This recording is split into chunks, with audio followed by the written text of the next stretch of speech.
Hello, everybody, and welcome to week 5 of our class here at Iowa Central Community College on business law as we are moving right along in our course as we are past the halfway point. Just want to talk about last week a little bit. Had some students not participate on the discussion board or didn't get all their postings in.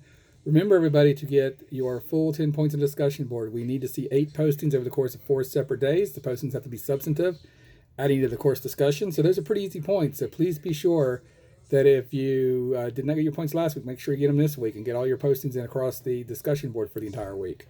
Also, remember case briefs are each week as well too. So we have our case briefs running this week. Remember, for case briefs, you are going to do a case brief in case brief formatting with the head of the case on the top of the page, and then the facts with the facts header. Then you're going to have to do the issue. Then you're going to have to do the rules analysis. And I've been getting some good case brief formats, but remember, everybody needs to get into the case brief formatting format to do it. And also remember to answer the questions from the textbook. I think most people are doing a good job at answering questions from the textbook. So good job on that, everybody, as we move through the material. This week is a quiz, not an exam. So everybody took the exam last week. This week we'll have a quiz. So we'll be one of the shorter things. There's no study guide this week. So we will be taking a much shorter quiz this week. In terms of what we're covering, we are becoming a lot of material this week because we're going to be starting to look at how checks work and how the whole process and due course process works. You know, you never think about when you write a check how it works, but it's going to be interesting to see how we do that. Checks are promissory notes, they're drafts, they're certificates. We have certificates of deposits as well too. You know, when we write a check, that's in order to our bank to pay somebody.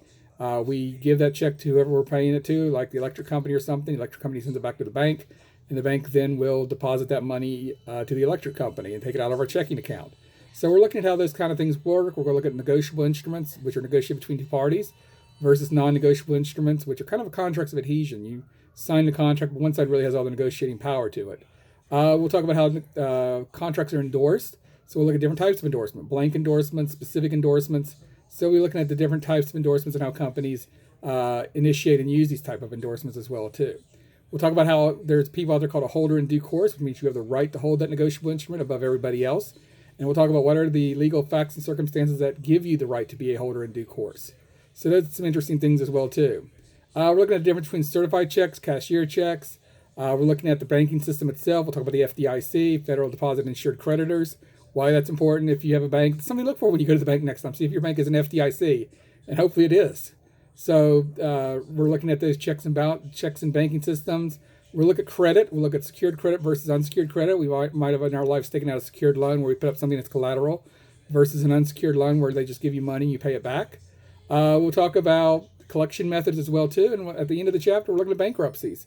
So we'll be examining how bankruptcies work. So it should be a very fun and interesting chapter this week. We'll be doing a lot on our checking system, our banking system, and our bankruptcy system. So a lot to cover this week in terms of material. With that, everybody, remember office hours Tuesdays and Sundays from 9 to 10 p.m. Central Standard Time. And if you need anything, also send me an email or respond to emails within 24 hours. With that, everybody have a great week 5.